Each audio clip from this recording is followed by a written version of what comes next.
Raquel Garrido contre Charles Consigny, restez jusqu'au bout les amis, ça va péter. Ça va péter. Est-ce que la gauche peut gagner? Ah ça bouillonne, enfin ça boue. Est-ce que la gauche peut gagner contre le Rassemblement National en 2027? Réponse tout de suite, maintenant. Avec mon petit café bien évidemment, c'est chaud. C'est Laurent Wauquiez qui lance un appel et qui dit voilà, si jamais aux prochaines élections municipales, il n'y a pas de candidat LR, il faut faire un front, tout sauf LFI. D'accord avec ça, Charles Consigny? Non, honnêtement non, parce que moi je partage pas cette diabolisation de la France insoumise. Je ne voterai sans doute jamais pour un candidat de la France insoumise. Je ne partage rien sur le plan programmatique avec la France insoumise, mais je pense qu'il y a dans ces fronts dans ce front anti-LFI quelque chose d'un peu artificiel. Et surtout, je pense que c'est surtout faire le jeu du RN de dire ça. C'est-à-dire que je pense que quand Laurent Wauquiez dit ça, en réalité, il se jette dans les bras du RN et il normalise à contrario le Rassemblement national. Donc voilà, moi ça m'intéresse pas tellement. Je pense que le grand sujet aujourd'hui pour la France, c'est pas tant la France insoumise, le Rassemblement national, même les élections municipales. Ça fait un moment qu'il rappe bien le Charles Consigny, même si je l'apprécie pas. Il y a quelques vérités. Bon, évidemment, Laurent Wauquiez, les gars, bon, on l'a entendu, je crois que c'était sur CNews. Laurent Wauquiez qui appelle à faire un barrage contre la France insoumise. Et je pense d'ailleurs qu'il y aura d'autres personnes qui vont le rallier. Rappelez-vous aux législatives 2022, non 2024 je crois, enfin bref, après la dissolution, je me rappelle, Gabriel Attal avait dit qu'il serait capable, même je crois Édouard Philippe, il serait capable de mettre un bulletin LFI si c'était le Rassemblement National qui était finaliste contre LFI. Mais pour les municipales, je pense que tout va changer les mecs, hein. Je pense que les gens vont ouvertement assumer voter RN pour faire barrage à la France insoumise. Donc là, c'est Laurent Wauquiez qui fait évidemment un appel, mais il y aura sans doute potentiellement d'autres personnalités politiques qui vont l'assumer. Pas forcément du spectre de droite, mais plus le centre droit. Édouard Philippe va peut-être retourner sa veste, Gabriel Attal va peut-être retourner sa veste aussi, et il y aura d'autres macronistes qui vont forcément dire « s'il y a une finale entre le RN et LFI, n'allez pas voter la France insoumise, d'accord ?» Ça va arriver les gars, ça va arriver. Honnêtement, je pense que c'est pas ça le sujet qui doit nous occuper. Ça va arriver. Emmanuel Macron est en Chine, il est à peine reçu par le président chinois qui s'en fout de plus en plus de la France. On est de plus en plus sous la domination de pays qui sont devenus beaucoup plus forts que nous. Et nous, qu'est-ce qu'on fait? On augmente les impôts et on augmente la durée du congé paternité. C'est ce qui a été voté encore récemment à l'Assemblée nationale. C'est-à-dire que au lieu de se mettre plus à bosser, on est en train d'inventer des nouvelles manières de travailler. Et on suspend la réforme de la retraite. Et par ailleurs, évidemment, on abaisse en réalité l'âge de la retraite. Hein. C'est ça qu'on fait en suspendant la réforme. C'est-à-dire qu'on recule sur le départ en retraite pendant que d'autres pays que le nôtre sont beaucoup plus motivés. Donc ça, c'est ce que je vais reprocher sur le fond, par exemple, à la France insoumise. C'est d'avoir un programme qui me paraît archaïque. Mais en revanche, le sujet de... est-ce qu'on vote ou pas contre, etc. obsessionnellement, moi la gauche obsédée par la taxe, c'est plutôt ce qui fait peur à Charles, quoi, en fait. Et surtout la gauche qui est à la ramasse par rapport aux enjeux d'aujourd'hui.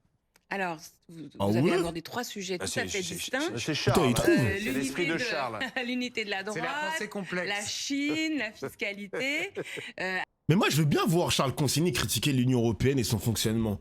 Parce que le mec qui veut qu'on ait une économie libérale de fou, je ne sais pas s'il va avoir un modèle à l'irlandaise, le modèle un peu, je sais pas moi, à l'irlandaise ou suisse, mais la Suisse ne fait pas partie de l'Union européenne. Mais bref, qu'est-ce qu'il veut comme modèle?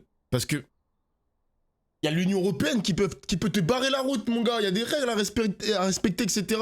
Si on quittait l'Union européenne, moi, je veux bien qu'il fasse la promotion de ça. Par exemple, Charles Consigny, s'il veut être libéral. Mais avoir un pays libéral dans l'Union européenne, c'est très compliqué, genre. C'est assez compliqué. Allons-y méthodiquement, mais quand même. Il dispose quoi comme d'armes? Premièrement. Ouais, mais son modèle... Non, mais je comprends. Son modèle, c'est Trump. Et moi, j'ai pas de problème. Son modèle, c'est... tous les pays les plus libéraux possibles, comme Singapour, je prends un exemple, Singapour qui est un pays extrêmement libéral, mais frérot, s'il te plaît, genre, il y a une réalité, il y a un mur qui se dresse face à toi, monsieur Charles Consigny, et il s'appelle Union Européenne. Donc moi, je veux... Est-ce qu'il veut sortir de l'Union Européenne? Je ne sais pas, justement. Moi, j'aimerais bien qu'il clarifie sa position par rapport à ça. Le principe, c'est de ramener le libéralisme à l'échelle européenne. Alors, si ce mec-là est un influenceur qui va, de par sa doctrine, le transmettre comme un virus à l'échelle européenne, c'est pas Charles Consigny qui va faire ça, mon ami. Hein. C'est absolument pas Charles Consigny qui va faire ça. Hein. Ça va être très compliqué pour lui. Hein. Je suis 100% d'accord avec vous sur cette prétendue cordon sanitaire autour de la France insoumise, qui effectivement n'a qu'un seul effet, c'est de jeter. Mais je reprends exactement votre formule, la droite dans les bras de l'extrême droite. Bon, bah, si vous êtes d'accord, passons à la suite. Non, mais c'est un danger pour la droite. Moi, je pense que c'est même mais là, une erreur stratégique de la part de la droite. Et j'ajoute juste que cela implique en miroir que justement le nouveau Front populaire qui était ce périmètre unioniste dans lequel, auquel ont adhéré 9 millions de Français quand même en juin 2024, survivent, se pérennisent, se renforcent. C'est à partir de là qu'on peut partir à la conquête pour battre l'extrême droite en 2027. Parce que c'est évident que c'est pas le macronisme qui peut une troisième fois, par un tour de passe-passe, considérer qu'il est l'alternative à l'extrême droite. Donc... J'allais dire pareil, il y a le lien sponsorisé, je vais en acheter un. En vrai de vrai, c'est bon les gars, mais c'est pas, je vous jure que c'est pas une OP, hein. C'est vraiment pas une OP. Mais ça, en fait, c'est une cafetière que les randonnées, les fans de randonnée utilisent pour se faire un café. Et moi, j'ai dans ma machine à café, parce que j'ai une autre machine à café, mais c'est que des capsules. Et les viewers, pas vous, mais les viewers, ma communauté m'a dit de manière générale que les capsules puent la merde.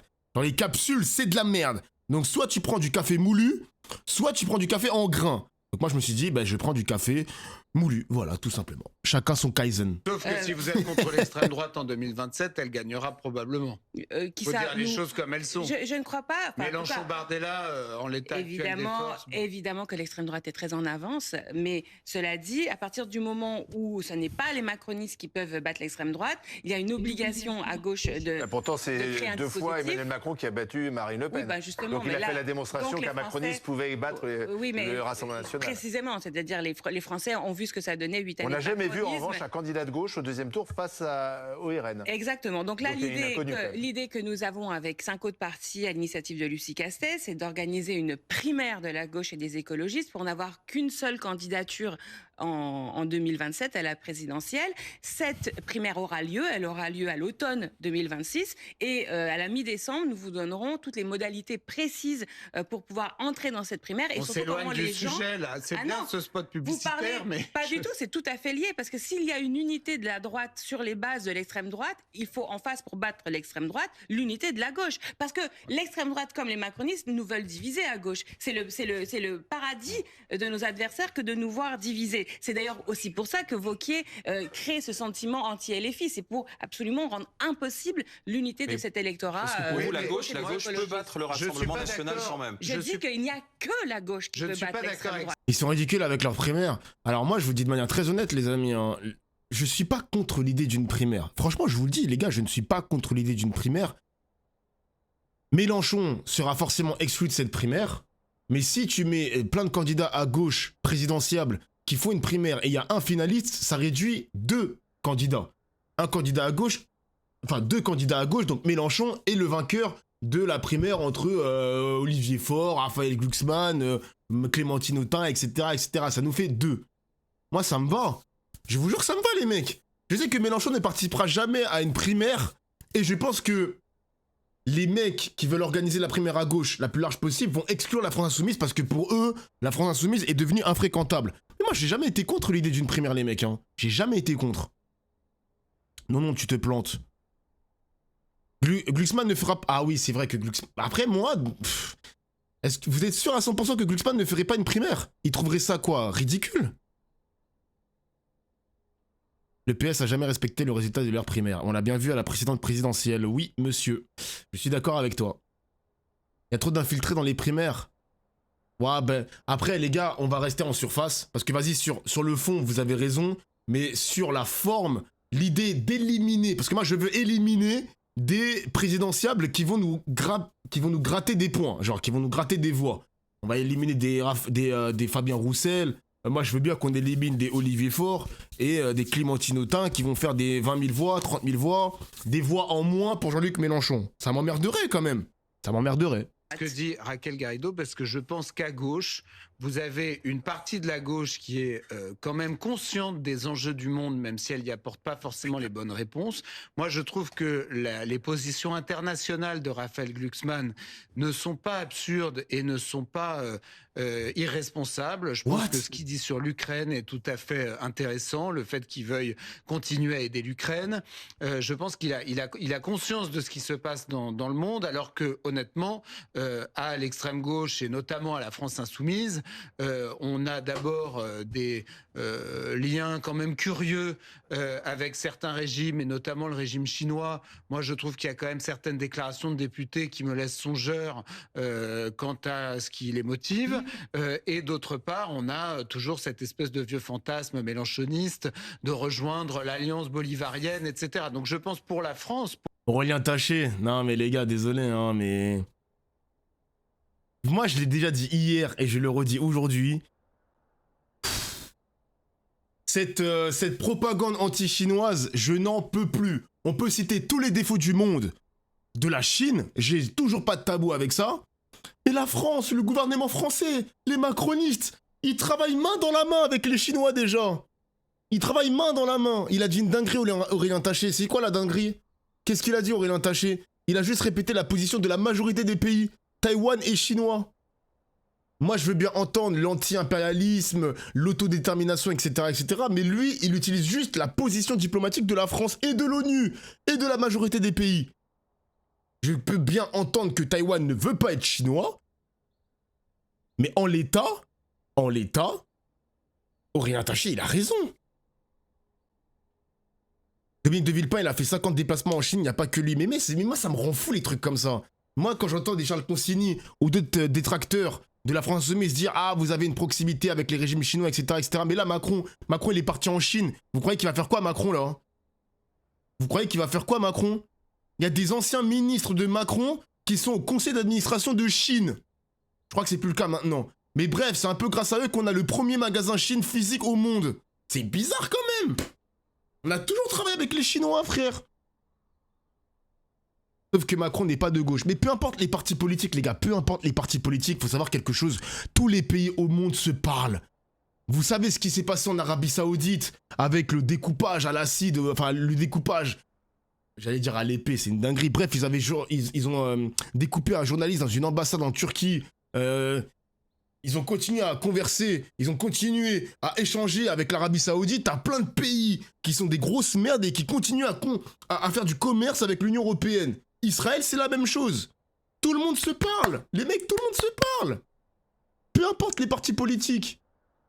Pour le coup, qu'il vaut mieux 2 candidats de gauche pour en avoir au moins un qui soit pas complètement dément. Si les questions internationales, elles ont été abordées dans le programme de ça me dérange, du cette Mouvement discussion. populaire. Par exemple, sur l'Ukraine, il y a eu un accord pour soutenir l'Ukraine. Après, que certaines individualités, notamment Jean-Luc Mélenchon, aient parfois des positions qui semblent à distance de ce programme commun du nouveau Front populaire, c'est un fait. Mais on peut aussi constater que même du côté de Raphaël Glucksmann, qui est d'une tradition plus atlantiste ou très très pro-européen, on dirait Eurobéa aujourd'hui, et ben en vérité, même lui, il est obligé de converger un peu vers le reste de la gauche. Pourquoi? Parce que le partenaire atlantique, qui est les États-Unis, ça n'en est plus un. Et même cette idée d'Europe basée sur la concurrence libre, etc., ça aussi, c'est une chimère qui est de plus en plus Vous disiez seule la gauche peut battre le Rassemblement national. Mais la gauche de la taxe, la gauche des impôts, la gauche qui ne fait pas d'économie, vous êtes sûr que les Français vont voter pour elle? Je pense qu'au contraire, seule une gauche d'extrême gauche peut être battue par le Rassemblement national à coup sûr, ça c'est certain.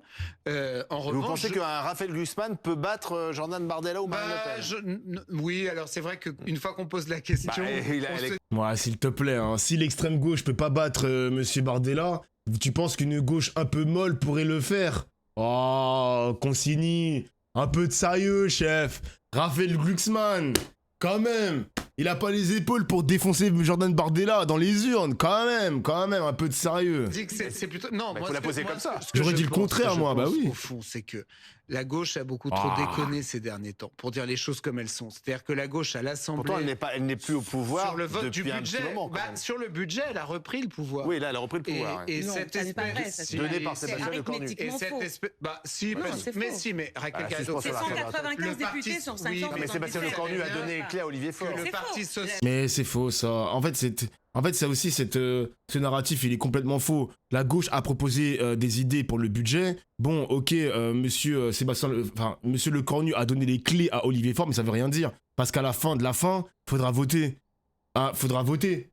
Donc si le budget ne passe pas, bah, ça aurait servi à quoi de donner les clés du camion pour au final ne pas voter le budget? Ils ont le contrôle de rien du tout, en fait, le Parti Socialiste. Faut arrêter, hein. Le Parti Socialiste, C'est ridicule. en réalité, dirige l'action de Sébastien Lecornu. Eh non, mais eh non. si. C'est faux, C'est c'est l'histoire faux. au sein de la droite. Mais c'est une vous- réalité. la réforme C'est une connerie, ça. Voulez-vous Oui. la réforme des retraites, des hausses d'impôts en veux-tu, en voilà. Tout ce que font C'est les clés du local les gens poubelle. du bloc central en ce moment, c'est d'essayer de colmater autant que possible. Ah, j'aime les trop ces brèches, chats, putain. de ce qui est fait par la gauche, qui est en train de couler notre pays à coups d'impôts nouveaux. Et ça, c'est quand même... First message, salut à toi monsieur Brob 1, je viens d'arriver, est-ce que vous avez déjà vu Clément Viktorovitch? Pas encore, on va le regarder plus tard, mais reste sur mon stream quand même jusqu'au bout, t'inquiète, ça, tu vas passer quand même une bonne soirée. Une réalité, c'est-à-dire que ce que je disais au début, on devrait avoir certaines priorités en France, qui est d'essayer de faire en sorte de rester un pays qui soit à peu près dans la compétition internationale. Et tout ce que sait faire la gauche, et elle le montre à l'Assemblée, c'est créer des nouveaux impôts parce qu'elle est dans une obsession égalitariste et fiscale. Écoutez, Et ça fait que ça vous prive effectivement, à mon avis, de toute chance de gagner Charles. l'élection présidentielle. Et en revanche, ça pave le chemin pour le Rassemblement national. Alors, Ça me paraît assez certain. les gens qui sont à la maison, ils vous écoutent. Donc là, depuis quand la France Insoumise est d'extrême gauche? Je suis d'accord avec l'importance d'arrêter d'utiliser ce terme pour un parti qui n'est pas catégorisé comme tel.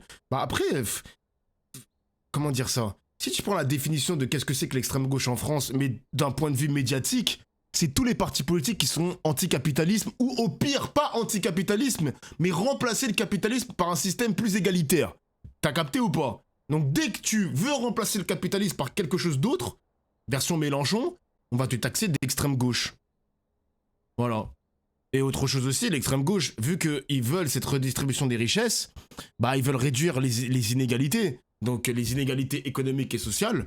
Donc oui, la France Insoumise souhaite le faire. Évidemment, ils souhaitent le faire. Mais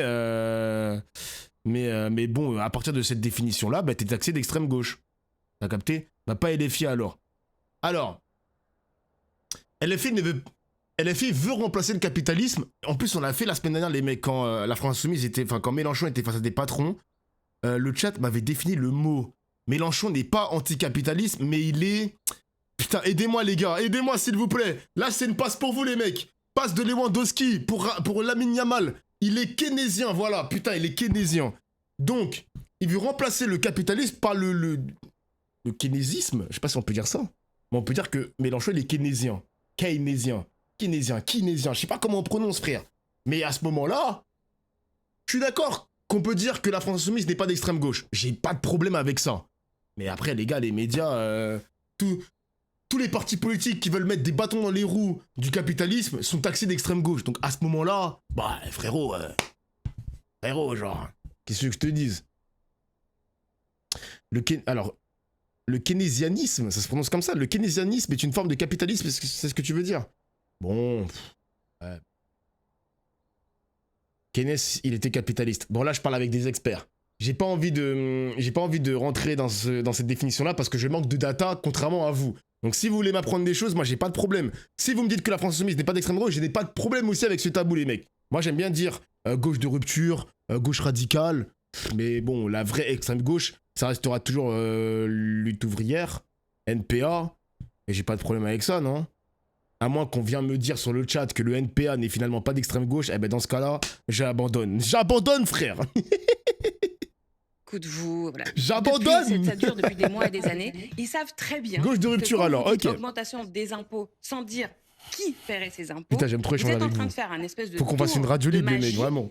qui fait passer les intérêts des ultra fortunés comme équivalent à la situation du simple travailleur français. Mais les gens à la maison qui, eux, travaillent, qui, eux, sont imposés vraiment jusqu'au dernier euro qu'ils reçoivent sur leur fiche de paye. Parce qu'elle est le Conseil d'État a dit que la France Insoumise est juste de gauche. Ils payent la TVA, ils payent tout un tas de choses. Les travailleurs, eux payent. Donc, eux savent très bien que lorsque nous avons proposé à gauche, avec le soutien populaire massif, des taxes pour les ultra fortunés, évidemment, vous, après, vous dites augmenter ultra fortuné, what the fuck. Parce qu'à la fin, le 1% du 1%. C'était pardon, mais 1500 parce que c'est l'actualité, là en ce moment il y a un vote là-dessus. Par exemple, augmenter la CSG sur le revenu du capital, c'est pas les ultra riches, c'est 15 millions de Français qui ont une assurance vie, un PEL. Donc là, quand la gauche nous dit nous on taxe que les ultra riches, c'est factuellement faux et c'est pourtant défendu par la gauche. Donc, en ce moment même, à l'Assemblée, il y a un vote. Donc, pour être très précis, actuellement, c'est la discussion sur le projet de loi de finances de la sécurité sociale qui ne concerne pas les impôts, d'accord? Oui, enfin, ça, la CSG, c'est un impôt. Non, mais pardon, mais ça concerne pas... Là, ce qui m'énerve avec les médias, parce qu'ils le font aussi sur CNews, les amis, c'est que là, ils veulent diaboliser la gauche de manière générale sur le délire de « Ah, les Français en ont marre des taxes. Taxes. » En gros, une taxe, c'est un gros mot. Genre, c'est un gros mot pour dire les Français, n'allez pas vers ce parti-là parce qu'ils vont encore vous taxer, etc. Mais il faut savoir qu'il y a des taxes, c'est peut-être pas des mauvaises taxes. Hein. Si ça concerne, par exemple, les classes très aisées en France, les taxes ne concernent pas forcément la classe moyenne ou les classes populaires. Donc, vous voyez, les médias, tout dans le libéralisme. Hein. BFM TV, ils sont complices de ça avec Charles Consigny. Imposer une taxe, mettre en place une taxe, c'est pas forcément un gros mot en soi. Ça dépend de la taxe. Donc, est-ce que tu es anti-crypto-monnaie, vu que c'est une monnaie pour libérer techniquement les peuples à l'origine? Je sais pas si tu verras ce message. Est-ce que je suis anti-crypto-monnaie? Alors, moi, j'ai de la crypto-monnaie. Je ne sais pas si la France Insoumise est fortement anti-crypto. Si tu veux mon avis personnel, vraiment strictement personnel, je suis pas contre les crypto-monnaies. Je suis pas contre. J'ai peur qu'il y ait des dérives. Ou encore une fois, c'est la classe, les prolétaires qui vont payer. Pour l'instant, je n'ai pas assez de data pour t'expliquer la chose. Mais moi, je suis pas foncièrement contre la crypto-monnaie. Je suis pas foncièrement contre. Voilà, je le dis de manière simple, de manière très directe. Voilà. La fiscalité, par exemple, la taxe Zuckman. Voilà. La CSG, c'est une fiscalité. J'ai de l'Ethereum comme crypto-monnaie. Soyez précis, de l'Ethereum. on donne des vraies informations aux téléspectateurs. Pourquoi vous me contestez quand je vous dis que les impôts, par exemple, la taxe Zuckman et les impôts sur les ultra-fortunés, ça le CSG, ne répondez pas à ma question. Si, parce que vous m'avez reproché de ne pas faire la taxe Zuckman dans le cadre du PLFSS. Donc je vous réponds. Qu'est-ce que vous pensez de cette hausse de la CSG pour 15 millions de Français? Mais c'est pas pour 15 Est-ce que c'est millions les de ultra Français. riches? C'est pas pour 15 millions de Français. Aller chercher la sécurité sociale, elle est financée essentiellement et d'abord par nos cotisations. Ça, c'est la première. La CSG, c'est un bras supplémentaire, mais c'est d'abord nos cotisations. Donc, quand on parle financement de la Sécu, en fait, nous quémandons rien à personne. Nous le payons nous-mêmes avec notre travail. Ça, c'est la première chose. Parce qu'il y a des exonérations qui privent la sécurité sociale d'un certain nombre de recettes qui ensuite viennent à manquer pour payer l'hôpital. Quand vous, par exemple, aujourd'hui, vous allez à un hôpital aux urgences et qu'on il a bon dos l'hôpital. Pardon, pourquoi il a bon dos? C'est ce qu'on convoque à chaque fois quand on explique pourquoi on augmente les impôts et qu'on fait pas l'économie. Pourquoi faudrait-il jeter ce problème sous le tapis? Il y a d'autres choses dans la Sécu, il y a les arrêts maladie de complaisance, il y a le congé naissance là. Vous voulez pas qu'on aborde la question de l'hôpital, vous voulez pas qu'on parle des besoins des Français. Est-ce que vous trouvez normal dans le sixième? Moi, désolé les amis, hein. Encore une fois, hein, moi les arrêts maladie de complaisance, il n'y a pas encore quotidien les mecs. Si vous venez d'arriver sur le stream, il n'y a pas encore Clément Viktorovich, ça va venir tout à l'heure, vous inquiétez pas. Les gars, moi j'ai pas de tabou à dire que les arrêts maladie de complaisance, c'est pas grave. Hein. Je suis désolé les gars, hein. C'est pas grave. Hein. Évidemment les amis, le français, le prolétaire qui travaille à l'usine, qui fait des arrêts maladie de complaisance parce qu'il en a marre, il est écrasé par la fatigue, il est écrasé par les heures de travail, son dos lui fait mal. Mais qu'est-ce que... Et alors? Et ensuite, c'est quoi? C'est peanuts, exactement. On va aller lui pointer du doigt. On va aller lui casser les couilles. Ça va, wesh. Ça va, mon gars. C'est pas à cause des arrêts maladie de complaisance que ton frigo il est vide, que les caisses sont vides. On voit comment l'État gère notre argent mal, évidemment, et on va aller casser les couilles aux prolétaires qui va aller faire des arrêts maladie de complaisance. Ça va, Charles Consigny. Détends ton cul, frérot. Putain. Voilà pourquoi elle a été purgée, Garrido. Elle est trop nulle, elle bosse pas le sujet. Les gars, vous êtes en pierre, sa mère. La 6e puissance économique du monde. Que quand vous Dans arrivez pierre. aux Garrido est urgences, nul. allez, 7e, ça change rien. Au moins. Trouvez-vous normal d'arriver au service des urgences d'un hôpital, d'une ville moyenne dans ce pays, et qu'on ne vous Salut, ouvre pas Guérido. en fait, parce qu'il faut d'abord prendre un téléphone, appeler le SAMU, expliquer quels sont vos symptômes ou quelle est votre situation, obtenir à ce moment-là un numéro de Ça dossier. s'appelle une régulation. Non mais pardon. Oui, mais c'est est-ce que ça vous est Garrido, arrivé d'arriver devant les urgences et qu'on comment vous... ailleurs. Qu'est-ce que vous pensez Non, c'est pas parce qu'on dépense n'importe comment ailleurs. Par exemple, on dépense sur quoi? La sécu, c'est Laisse-la quoi parler, qu'elle paye? Zebbi. Qui ne va pas? Par exemple, les cures thermales, tout le monde connaît les exemples. Ou la retraite, par exemple. Tout l'argent qu'on met dans les retraites, Eh ben, on pourrait le c'est mettre. l'inverse, Charles dans Consigny. l'hôpital. C'est l'inverse. L'augmentation Qu'est-ce des nombres que de vous trimestres pensez et le recul de l'âge de la retraite crée à l'inverse des situations de souffrance au travail, de maladies professionnelles. C'est bien sûr, habituel. c'est germinal, la France, avec la retraite à 62. Attends, y'a un mec qui a dit quoi sur le chat? Tout le monde, enfin salut tout le monde, si t'es écrasé par le travail, ce n'est pas de la complaisance. Ah non, mais moi je parle de l'arrêt maladie. Genre l'arrêt maladie de complaisance, c'est illégal. Voilà, c'est illégal parce que c'est une fraude à l'assurance maladie. Donc, en plus, le médecin, il risque des sanctions, les gars. Hein. Le médecin, il risque gros, hein. Il risque gros à faire des choses comme ça. Mais il y a des médecins qui comprennent, tu sais, c'est un peu de la psychologie. Le médecin, il voit que le gars, même si c'est son pote, même s'il a l'habitude de voir ce patient, bon, le médecin, il voit quand même que le gars, il est écrasé par le travail. Il lui dit, bon, frérot, je te fais un petit arrêt maladie, tu vas te reposer, etc., etc. Genre, c'est pas la fin du monde, les mecs. En vrai de vrai, genre. Vraie question, dans le chat, est-ce que vous avez déjà réussi à obtenir un arrêt maladie non justifié médicalement? Alors moi, je ne l'ai jamais fait. Je n'ai jamais fait ça de toute ma vie, les mecs. Quand je me suis absenté, j'ai prévenu ma hiérarchie et j'ai fait une journée sans solde. Voilà, j'ai fait une journée sans solde des mecs. Tout simplement. Genre, on m'a pas payé. Mais je n'ai jamais fait ça. Je n'ai jamais fait ça.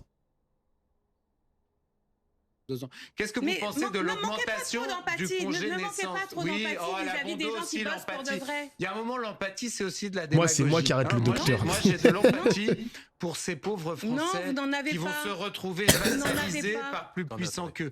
Moi, j'ai de l'empathie pour les Français qui subissent aujourd'hui leur État, l'État qui est devenu leur ennemi alors qu'il devrait être à leur service. Moi, j'ai de l'empathie pour ces Français qui sont sous votre domination idéologique depuis tant d'années.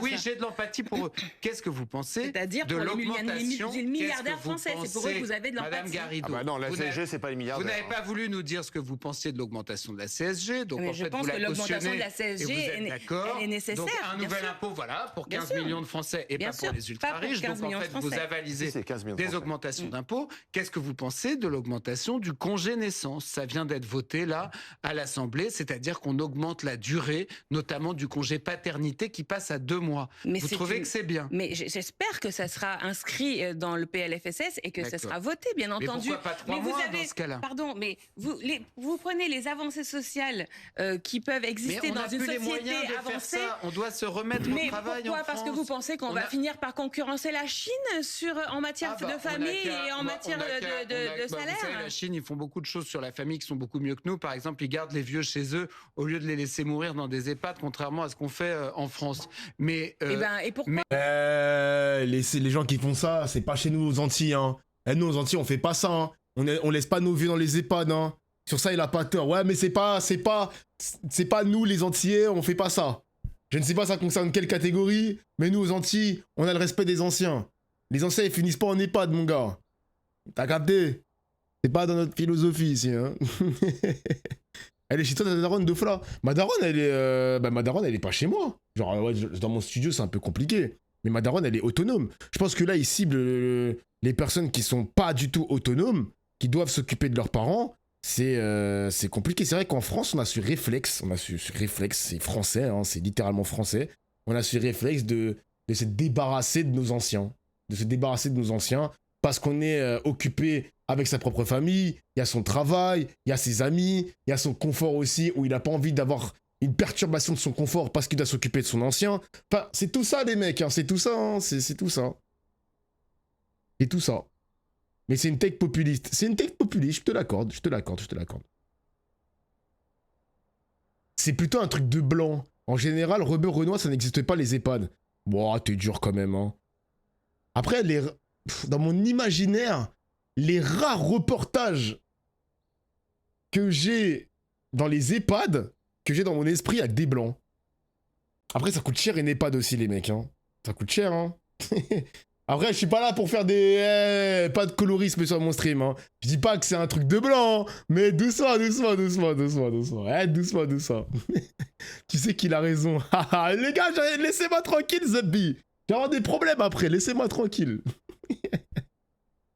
Donc là, t'es bien gentil, mais quand ton grand-père a un parent qui ne peut plus se déplacer et qui a un sale caractère dû à la démence, tu le gardes pas forcément à ta charge, surtout si tu as une famille. J'ai la vision. Sur ce que tu viens de dire, j'ai la vision. Il y a des cas extrêmement spécifiques où tu dois forcément mettre ton parent en EHPAD. Je pense à des maladies. Je pense par exemple, je sais pas, moi je dis n'importe quoi, le Parkinson, à d'autres maladies neurodégénératives. Il y a plein de choses vraiment où t'es pratiquement obligé de le mettre dans une EHPAD. Je vois Alzheimer aussi, je vois ce que tu veux dire. J'ai la vision sur ce que tu veux dire. Le système des EHPAD, il a été privatisé. J'ai la vision. On a justement sabré l'argent de la sécurité sociale. Oh oui, on a sabré l'argent de la sécurité sociale. Bien sûr, avec les exonérations. On ne dépense pas d'argent, la sécurité sociale en France. Mais la France n'est plus qu'une sécurité sociale. C'est ça la réalité. Mais vous avez un sentiment de sécurité personnelle qui visiblement n'est pas le même de ceux de nos compatriotes. Mais je n'ai aucune sécurité personnelle. On n'a plus que la sécurité sociale en France. C'est devenu une religion, la sécurité sociale en France. Les gens ont des cartes vitales dans leur porte-monnaie comme on avait des chapelets. On pense plus qu'à ça. Il y a un moment, il faut peut-être se demander comment on finance tout ce système. Vous n'avez pas de carte vitale. Et là-dessus, vous n'avez pas... Et vous en servez pas de votre carte vitale? Non, je ne m'en sers pas, mais on s'en fout de moi. C'est ça que vous préconisez. Non, on s'en fout pas. Mais je m'en fous de ma situation. Effectivement, je ne m'en sers pas de ma carte vitale. Vas-y, il abuse, mais frérot, t'es en bonne santé, tant mieux pour toi, pris le petit Jésus. Mais c'est une dinguerie, moi aussi j'utilise pas ma carte vitale. Je l'utilise pas, mon gars, parce que je suis en bonne santé, mais Dieu merci. Mais il est insupportable, ce mec, hein. Le gars, il comprend rien, il comprend pas les enjeux, oh là là.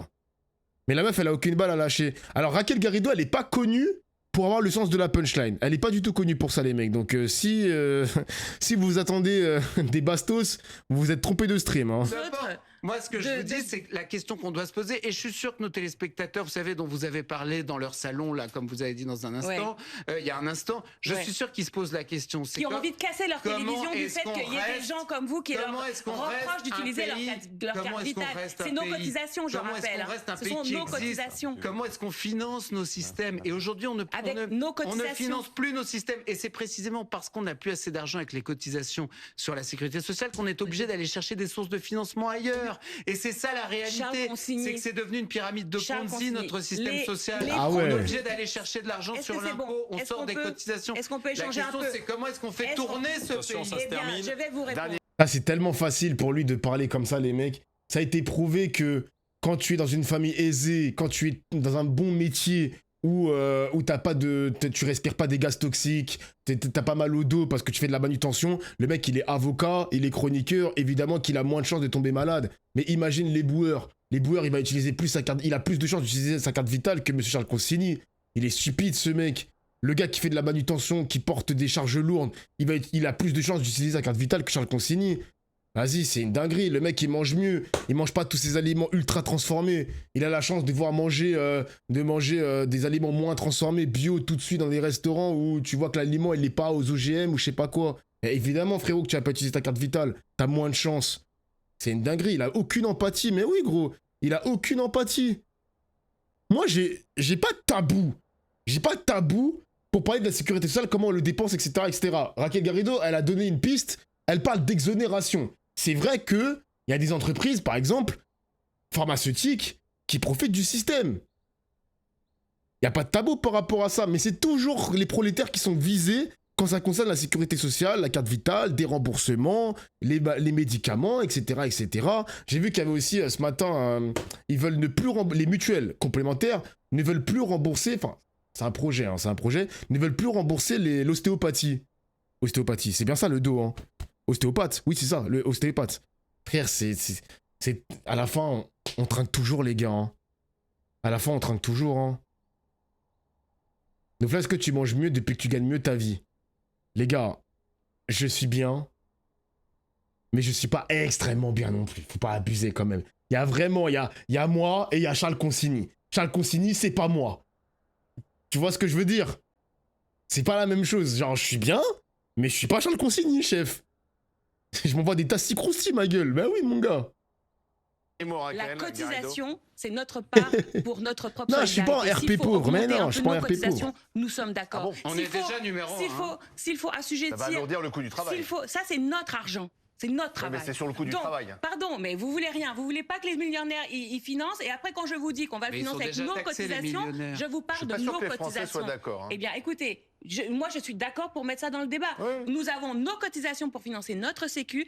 S'il faut, par exemple, soumettre à cotisation l'intéressement, la participation, qui sont des déjà le éléments cas. de Merci. ça. Non, c'est pas déjà le cas, en suffisant. C'est Donc, fini. nous pouvons nous le financer. Nous n'avons pas besoin de vos leçons de morale. En revanche, il y a des milliardaires dans ce pays qui manquent singulièrement de patriotisme. Et ceux-là, quand ce sera à la gauche, tenez-vous-le pour dit, ils donneront, ils participeront à hauteur de ce qu'ils doivent Merci, le faire Raquel. pour l'intérêt national. Merci Raquel Garrido, merci Charles Consigny, bonsoir. Ouais. Une réunion est en cours entre Sébastien Lecornu, Gabriel Attal, Laurent Wauquiez, Marc Fesneau et Monsieur Christophe de Horizon. Ok, what the fuck, qu'est-ce qui se passe là?